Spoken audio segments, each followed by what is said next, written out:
Positive business ideas with Mr. James Gui from Academia Singapore.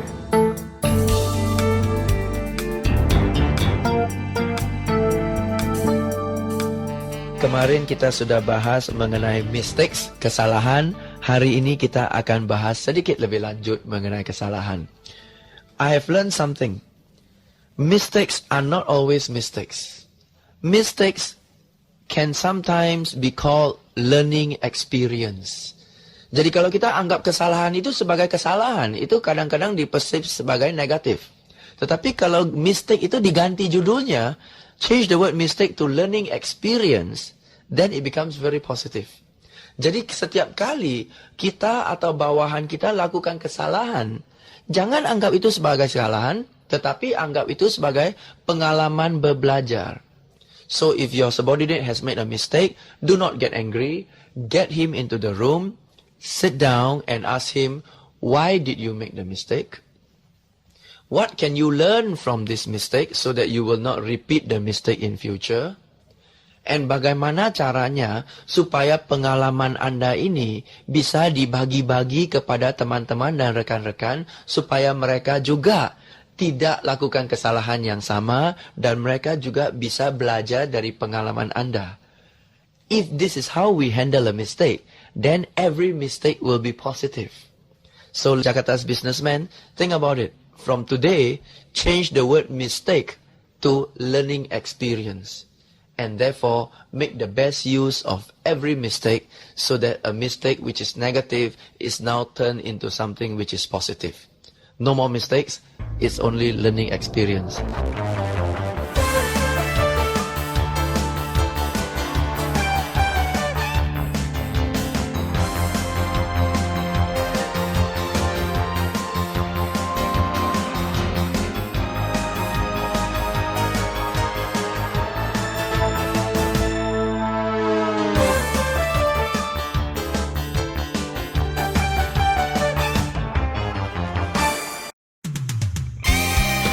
Positive business ideas with Mr. James Gui from Academia Singapore.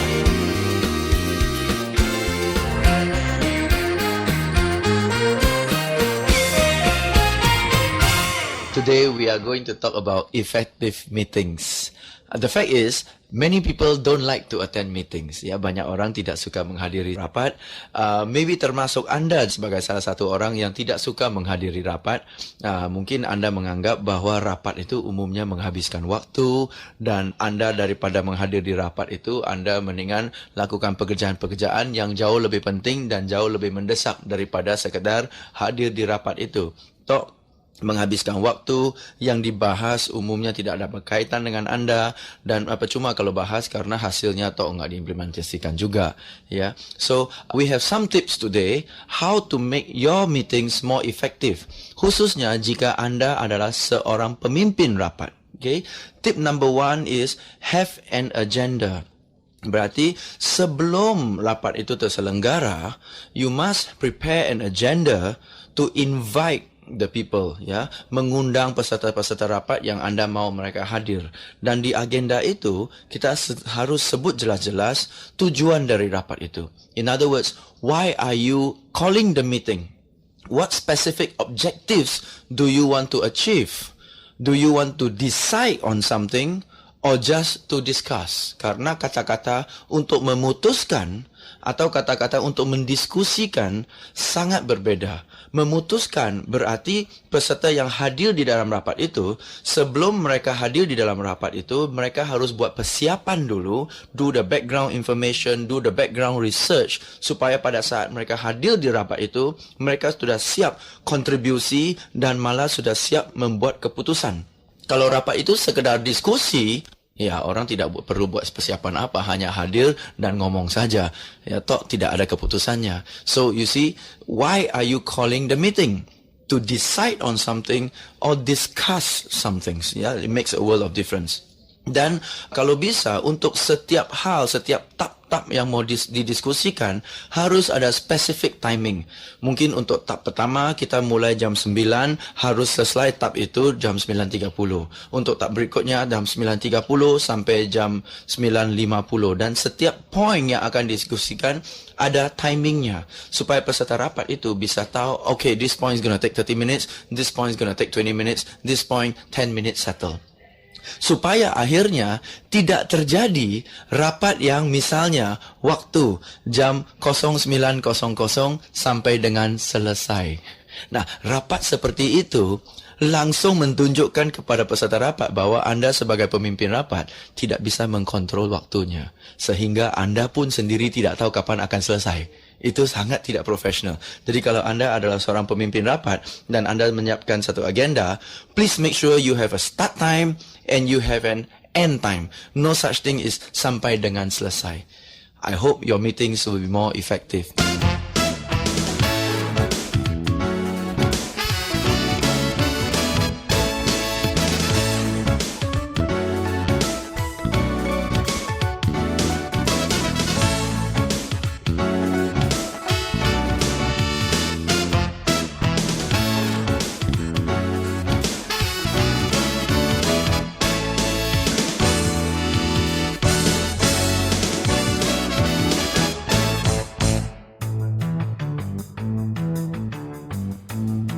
Positive business ideas with Mr. James Gui from Academia Singapore.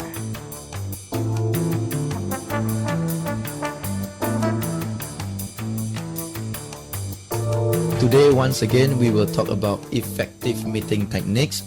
Bagaimana cara membuat meeting anda efektif. Satu tip adalah establish ground rules, iaitu menentukan aturan-aturan main di rapat anda. Anda bisa sebagai seorang pemimpin rapat, namun sebelum rapat anda diselenggarakan, ada baiknya anda sebagai pemimpin rapat menentukan aturan main. Ini anda bisa menentukan sendiri, atau anda bisa berunding dan membahas dengan anggota rapatnya supaya semua orang sepakati aturan main tersebut. Tujuannya untuk apa? Why do you need ground rules? So that all members of the meeting clearly understand the rules of the game of your meeting and everybody follows the rules of the game. Ya, dengan ada aturan main ini semua jelas apa yang harus dilakukan, apa yang jangan dilakukan, apa yang tidak boleh dilakukan, apa yang acceptable, apa yang not acceptable, what are the do's and don'ts of the meeting, so that people who do not follow the rules of the game, number one, either penalized or dapat tekanan-tekanan dari serekan rapat, seteman rapat, ya, so that there is social pressure for those who do not follow the rules of the game. Now, let me give you some examples of rules of the games, ya. Give you some examples of ground rules. Contohnya, number one, this meeting will always start on time. On time means on time, not 5 minutes after time, not 10 minutes after time. Anybody who comes late, meaning 5 minutes after time, penalty Rp10.000. Those who come 20 minutes after starting time, penalty Rp20.000. Dan uang penalti ini kita akan kumpulkan akhir bulan, kita menyumbang ke rumah panti asuhan atau whatever. Okay? So there are rules of the game. Anybody comes late, penalty. Tidak perlu kasih alasan macet atau apa. It's okay, thank you very much. Put your 10,000 into the box. Okay, very simple. Start on time. Mungkin salah satu aturan mainan, ground rule adalah sebelum rapatnya diselenggarakan harus ada agenda. Dan agenda ini misalnya harus diterima oleh setiap anggota rapat paling lambat 5 hari sebelum rapat. Supaya semua orang ada kesempatan untuk buat persiapan sebelum hadir di rapat. Jangan ada rapat yang, kumpul yuk. Mau dibahas, apa yang mau dibahas? Nggak tahu, pokoknya suruh kumpul dulu deh. Nah, this is not a good meeting. Okay, people go into the meeting without knowing why they are going. This is horrible. Ya, maybe satu ground rule adalah sebelum kita hadir di rapat, pemimpin rapat harus sediakan agenda untuk setiap orang dan semua orang harus terima 5 hari sebelum rapat. Salah satu ground rule juga bisa semua orang harus hadir di dalam rapat itu fully prepared. dengan persiapan. Tidak boleh bilang, oh sorry saya lupa, saya nggak tahu sih, saya nggak ada waktu, maka tidak bisa bahas. Itu langgar aturan. Okay, misalnya. Dan maybe another ground rule is, we will start on time, we will end on time. Jadi kalau orang datang telat, dia kena penalti. Kalau meetingnya selesai telat, pemimpin rapat kena penalti. Kenapa? Anda tidak bisa memimpin sehingga rapat end on time. Ya, jadi Anda disangsi. Okay? So you have start time, end time. So that everybody follows the ground rules. Mungkin salah satu ground rule adalah conflict is okay. Beda pendapat itu okay. Beda pendapat itu sehat. Jadi kalau orang ada beda pendapat, silakan mengutarakannya. That can be a ground rule, okay? Supaya bisa dibahas dalam rapat. Another ground rule is that maybe keputusan yang dibuat dalam rapat itu final. Kalau kita sudah setuju mau lakukan A, setelah kita keluar dari rapat harus lakukan A. Tidak boleh kita setuju A, keluar dari rapat, sebenarnya gue nggak setuju sih. Nah, itu sudah menyimpang dari aturan rapat misalnya. Okay?